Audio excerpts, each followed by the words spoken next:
Ok, c'est parti. Bonjour Jean-Philippe, comment ça va? Bonjour Valentin, eh ben écoute, en pleine forme. Cool.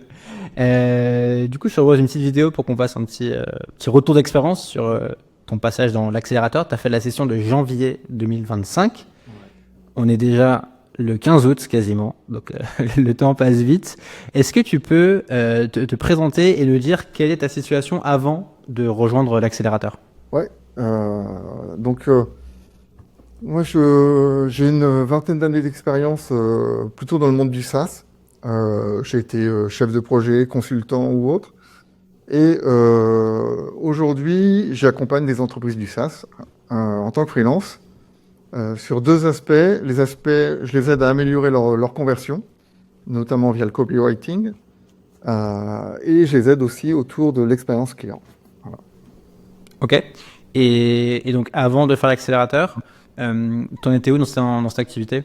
Alors en fait, avant de faire l'accélérateur, donc on va dire en 2023-2024, j'étais sur une toute autre activité en fait. Je lançais une activité de facilitation graphique.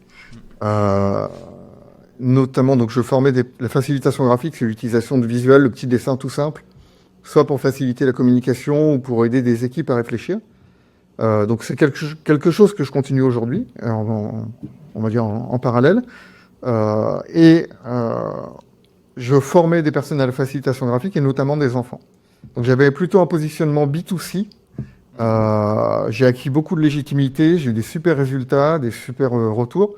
Par contre, j'allais dire que c'était une niche un peu trop importante et ça générait pas suffisamment de chiffre d'affaires, voire pas du tout en fait. Voilà.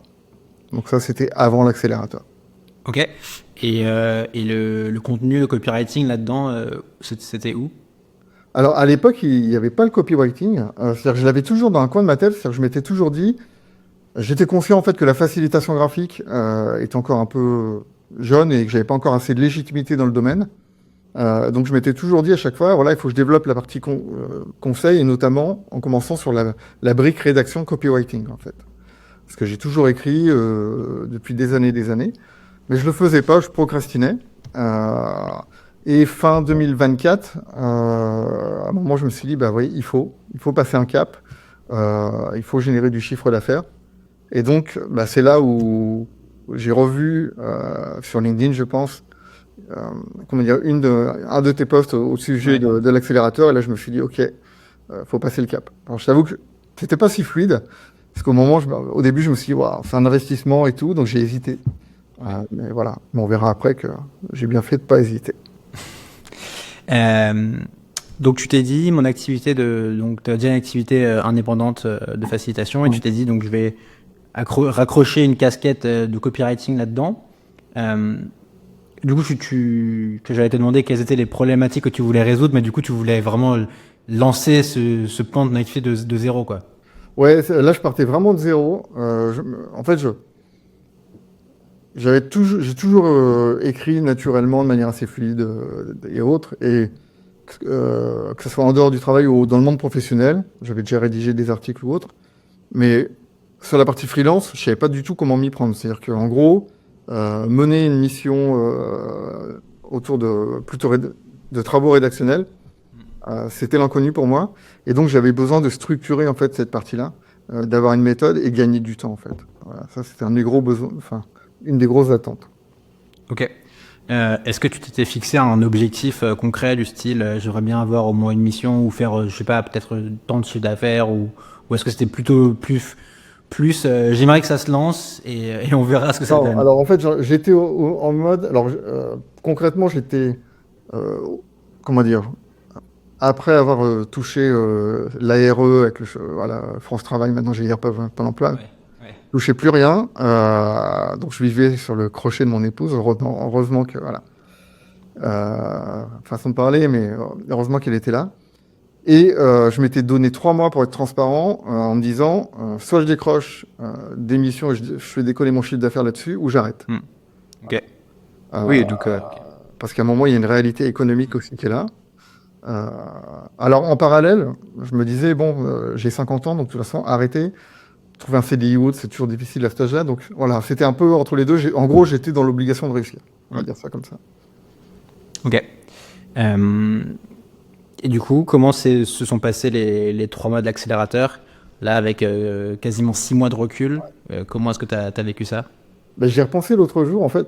J'ai démarré, alors, je pense que c'est lié au départ, hein, je m'étais dit, waouh, j'investis sur moi, j'investis quelques euros, on va dire. Donc, je m'étais mis trop de pression au départ. Et je me rappelle avoir vécu les premiers lives avec trop de pression, j'arrivais pas nécessairement à être détendu à parler ou autre. Donc ça, c'était le début. Puis à un moment, je me suis dit, non, mais je sais écrire. J'ai déjà rédigé des livres blancs. Enfin, je m'étais posé. Et puis bon, après, avec ta méthode ou autre, c'est pareil, la confiance revenait. Parce que c'est vrai que la confiance était partie, en fait, avant l'accélérateur. Ouais. Et donc, du coup, ça a démarré. Et moi, pendant l'accélérateur, j'ai adoré la partie expérience collective, en fait. C'est-à-dire que tu nous as tout de suite mis dans un cadre. Dans lequel un cadre rassurant, motivant, challengeant, j'allais dire pragmatique, ça c'est le mot. C'est vrai. Voilà, et à côté de ça, il y avait vraiment il y a une solidarité dans le groupe qui s'est créée et qui continue. Enfin, j'ai toujours des échanges WhatsApp aujourd'hui et on s'entraide en permanence, encore ce matin. Donc voilà. Après, j'ai peut-être divergé, pardon. Non, non, mais c'est très bien. Partage-moi ce qui te vient. Mais voilà, donc c'était vraiment ça. Et donc du coup, ce que j'ai aimé, c'est que voilà, il y avait un rythme régulier, on avait des échanges réguliers, c'était pro, c'était clair, c'était structuré, et j'avais les réponses à mes questions. Voilà. Donc, et après, il y a des moments au début, on est impatient, donc tu nous disais, attends, voilà, tranquille, step by step, et ça, c'est quelque chose que je m'étais dit au démarrage. Je fais, OK, Valentin va te donner une méthode, tu la suis, tu te poses pas de questions et c'est tout. Et globalement, je dis bien globalement parce que voilà, je l'ai suivi. Ouais. Voilà. Je me rappelle que l'un des sujets pour toi, c'était notamment le positionnement Ouais. qu'on a un peu fait évoluer en cours de route. Est-ce que tu peux peut-être en parler de ça? Ouais. Bah c'est pour ça au départ que je disais, enfin il y a quelques minutes, le globalement, c'est là où au début j'ai peut-être un peu divergé. En fait, tu nous as tout de suite parlé de l'importance du positionnement. Et moi, au début, j'ai dit, OK, j'ai vraiment envie de faire une activité qui ait du sens. Donc, au début, j'étais vraiment parti avec un lien avec ce que je faisais avant en facilitation graphique, enfin, ce que je faisais en parallèle, pardon. C'est-à-dire que je voulais plutôt écrire pour des entreprises qui aident les enfants à s'épanouir. Donc, les enfants et les parents. Ça, c'est quelque chose sur lequel j'ai voilà, un engagement assez fort. Donc, je suis parti là-dessus. Et je me suis posé pas mal de questions parce qu'en fait, voilà, j'ai essayé de prospecter différentes choses comme ça, mais j'avais peu de retours. Et je pense que soit j'ai pas assez persévéré sur cette partie-là au départ, soit j'avais pas encore assez de légitimité. C'est-à-dire que je partais de zéro sur la partie rédaction, même si j'avais une totale confiance en moi là-dessus, et c'était pas lié à mon passé professionnel. Donc c'est clair que je pense que ça n'aidait pas nécessairement à trouver des contacts parce que moi-même, je ne ressentais pas la confiance suffisante pour ces situations. Donc ça a été, voilà, c'est là où j'ai un peu désobéi, c'est qu'à un moment, justement, de manière pragmatique, j'aurais dû dire, OK, j'ai 20 ans d'expérience dans le monde du SaaS, c'est un monde que je connais, que je maîtrise, j'ai déjà rédigé des contenus là-dessus, j'aurais dû partir là-dessus. J'ai un peu divergé, jusqu'au moment où, voilà, le côté pragmatique que tu nous rappelais, est revenu et je me suis dit, OK, je vais partir, je vais me positionner plutôt dans le monde du SaaS. Donc je l'ai fait, j'ai changé ma bannière sur LinkedIn, je me suis positionné plutôt sur j'aide les éditeurs SaaS à augmenter leur taux de conversion. Et je ne sais plus si c'est le jour même ou le lendemain où j'ai tout de suite eu un prospect qui m'a contacté via LinkedIn. Et c'est la première mission que j'ai décrochée le deuxième mois. Voilà. Ouais. Ouais, sur le positionnement, en fait, il y a plein de facteurs qui peuvent faire que ça marche ou que ça marche pas. Et ce que j'aime bien dire, effectivement, et ton exemple, il est parlant là-dessus, c'est que si tu as un avantage évident dans un domaine, c'est bien de s'appuyer dessus. Ça veut pas dire que c'est obligatoire, ça veut pas dire qu'il y a que ça qui fonctionne, mais c'est bien de s'appuyer dessus. Et tu peux toujours te dire, OK, aujourd'hui, je suis à l'aise sur le SaaS, j'ai de l'expérience, donc je vais asseoir un chiffre d'affaires là-dessus, je vais construire un portfolio. Et dans un second temps, peut-être que je peux aller vers cette activité qui a un peu plus de sens pour toi, ce positionnement qui a plus de sens pour toi sur le côté pédagogie, parents-enfants. Mais tu vois, en faisant étape par étape, tu vois, ça peut aussi fonctionner comme ça. Et ça te rassure un peu au niveau chiffre d'affaires, quoi. Ouais, totalement. Et le paradoxe, c'est qu'aujourd'hui, je suis sur le point de signer une belle mission longue durée euh, avec un éditeur SaaS dont le métier est d'aider les enfants euh, Magnifique. comment dire, à apprendre plus facilement, on va dire ça comme ça. Enfin, en tout cas, faciliter leurs apprentissages. Ah, trop bien. Tout a convergé quelques mois après. Ouais, trop bien. Et je trouve que ton parcours, il illustre bien aussi à quel point tu vois, le choix du positionnement peut débloquer beaucoup de choses.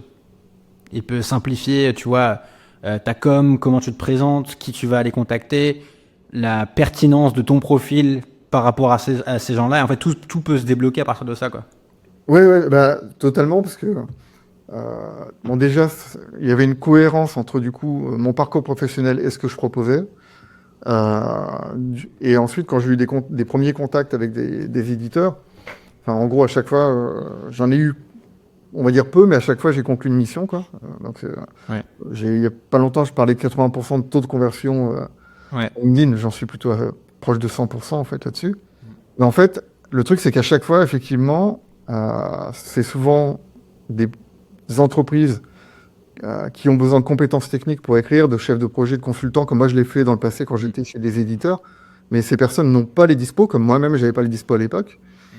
Et là, en fait, elles se disent, waouh, j'ai tout de suite quelqu'un qui a la compétence, qui a la connaissance technique, qui comprend ce qu'est un CRM, un ERP, un projet, et ainsi de suite. Et du coup, qui peut rapidement, effectivement, voilà, m'écrire un texte là-dessus, parce que j'avais le vécu, en fait. Et voilà, c'est le mot, c'est ça, c'est le vécu. Et je pense que c'est là où, que ça soit le passé professionnel ou une passion, ou un engagement dans une association, c'est si on arrive avec ce vécu, c'est là qu'on va pouvoir justement apporter une plus-value du coup à nos clients, en fait. Et c'est là qu'on va avoir une plus-value et une pertinence quand on va être au téléphone ou en visio avec eux. Ouais, tu viens exactement de bien résumer l'intérêt du positionnement. Et effectivement, dans ton cas, tu avais de l'expérience dans le domaine. Donc c'était évident, mais ça peut venir d'autre part. Hein. Ça peut venir, comme tu dis, d'une passion, d'un engagement quelconque. À chacun de voir en fonction de son parcours à quoi est-ce que tu te raccroches, mais c'est la bonne approche. Est-ce que il y a eu un décalage entre ce que tu imaginais avant l'accélérateur et ce qui s'est passé pendant les 3 mois? Non. Ok, Non, ça a été fidèle à... alors non, dans le sens où ça fait quand même, ça faisait 2 ans, je pense qu'au moins que je te suivais sur LinkedIn. Ok. J'avais déjà failli signer, à chaque fois j'hésitais.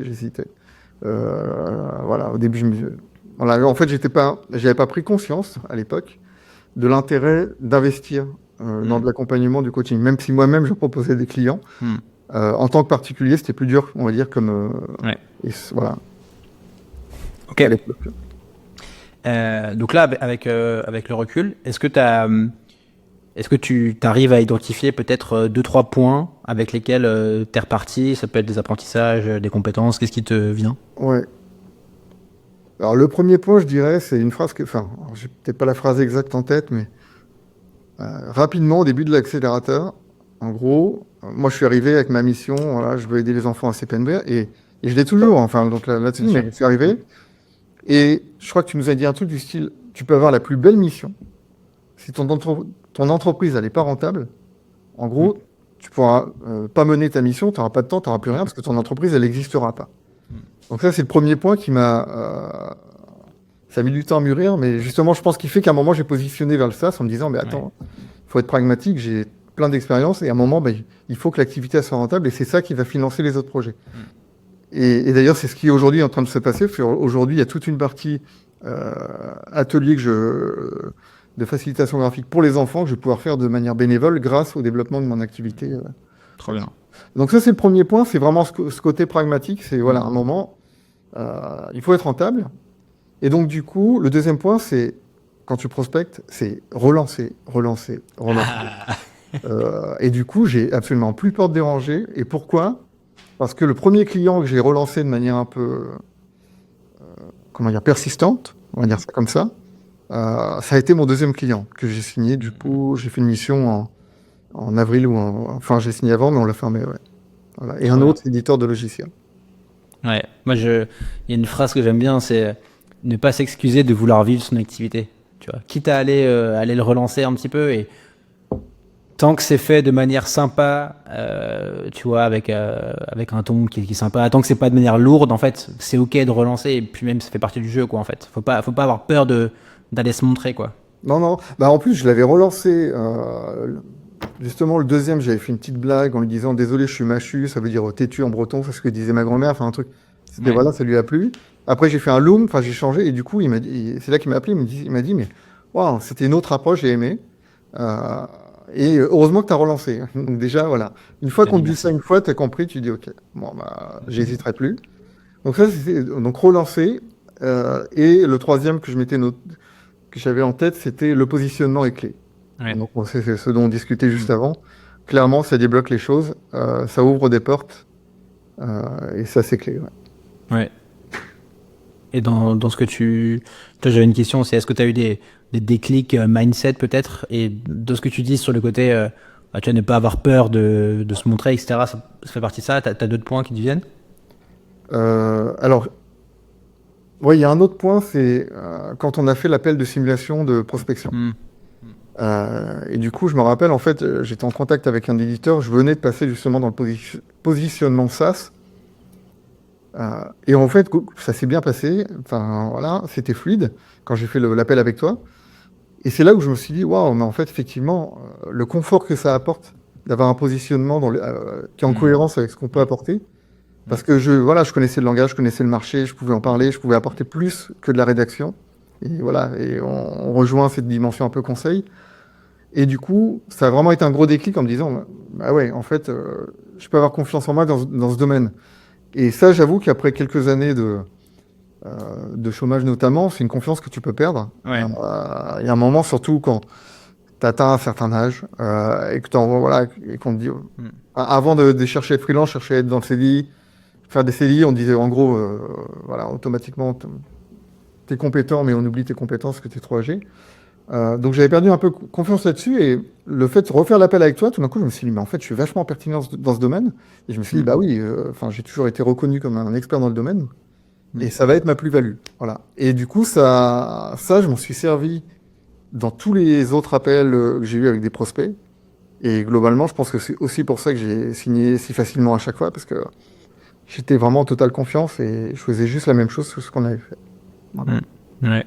Et tu vois, un truc que je répétais lors des appels, c'est que même si tu es un peu plus bancal sur la partie écriture, sur la partie marketing, le fait que tu aies la connaissance, l'expérience tu vois, du client, de son écosystème, de son vocabulaire de ses clients, juste ça, ça rassure, ça pose une super base. Et tu peux te permettre d'être un peu moins bon sur le reste, parce que tout le reste, en fait, tu vas l'apprendre sur le tard, en fait, et tu vas y arriver. Et par Ouais, contre, l'expérience, tu ne veux pas l'inventer, quoi. bah, surtout que les premières missions, au final, on m'a même pas demandé montre-nous des Ça, travaux. c'est marrant. Alors voilà, j'avais déjà fait des choses. J'avais déjà rédigé des articles. Enfin, Mm. j'ai vraiment capitalisé sur ce que j'avais fait en tant que salarié chez des éditeurs. Et donc j'avais un bagage là-dessus. Mais effectivement, ils m'ont même pas posé la question parce qu'ils se sont juste dit génial, il y a quelqu'un qui a la compétence, qui nous comprend et qui a la dispo. Voilà, ça suffit quoi. Est-ce que du coup, là, on est 6 mois plus tard, est-ce que tu peux nous dire où en est ton activité? Est-ce que tu as eu des missions? Comment ça s'est passé? Ouais. Bah en fait depuis, attends, donc l'accélérateur a commencé en janvier. Ouais, on a terminé Depuis, tout début avril. j'ai eu ma première mission de mémoire fin février. Elle a dû commencer fin février, un truc comme ça. Depuis, j'arrête pas. Très bien. Voilà, depuis, je n'arrête pas. Donc, en 4 mois, j'ai généré à peu près 10 000 € de chiffre d'affaires, enfin même un peu plus. Pour 2025, j'ai comme prévision 30 à 40 000 euros. Donc voilà, c'est pour ça que tout à l'heure je disais, j'hésitais que l'investissement de l'accélérateur, bon, il est rentabilisé, il n'y a pas de problème. Cool. Là, je suis en train de signer une mission longue durée, qui est quasiment signée, qui devrait m'assurer un chiffre d'affaires de 5 000 € par mois pendant au moins 6 mois, voire plus. Magnifique. Voilà. Du coup, je refuse même des missions aujourd'hui parce que j'ai pas les dispos. Mm.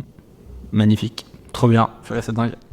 Et j'ai du temps pour mes projets de facilitation graphique. Et donc là, typiquement, je suis en contact avec un lycée pour enseigner la facilitation graphique à des élèves et sont probablement bénévolement. Voilà. Trop bien. Franchement, je suis trop content. Trop content pour toi. Il y a une C'est cohérence là-dessus. incroyable. Ouais, moi, je peux que te remercier, en fait. Enfin, j'avais un objectif au départ et bah, il est largement atteint, quoi. C'était vraiment comment dire, ouais, bah, le mot accélérateur porte bien son nom, en fait. C'est ça. Le but, c'est d'accélérer et ça a bien fonctionné.